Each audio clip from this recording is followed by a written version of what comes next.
転機を迎えるので、これが最後の指導にならないように、祈ります。5年間で、8828キロ走行しました。8828キロで、再度、エンジンを開けなくてはならなくなり、自分の整備力のなさを痛感します。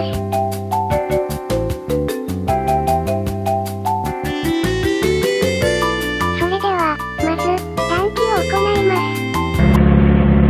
ハンドル付近の赤い文字が電圧計、青い文字が油温計です。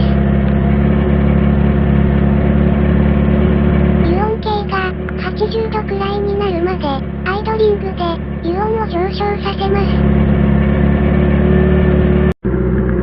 約油温が80度まで上がったので、回転数を上げていきます。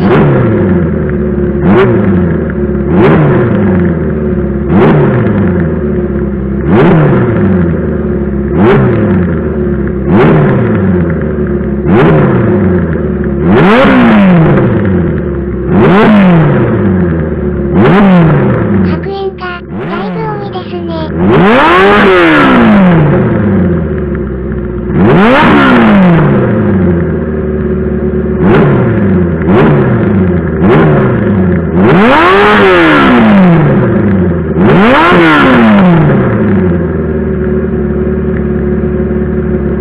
トゥースとか、手張りに白煙が多いですね。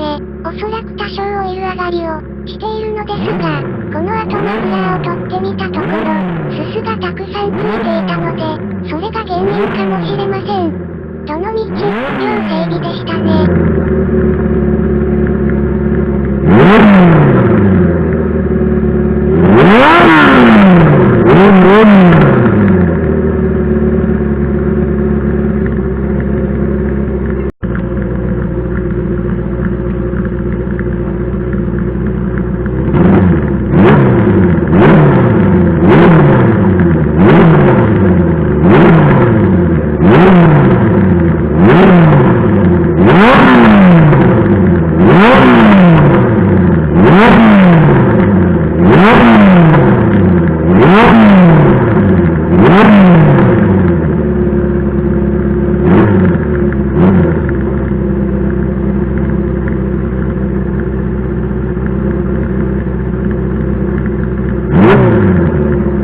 ご視聴ありがとうございました。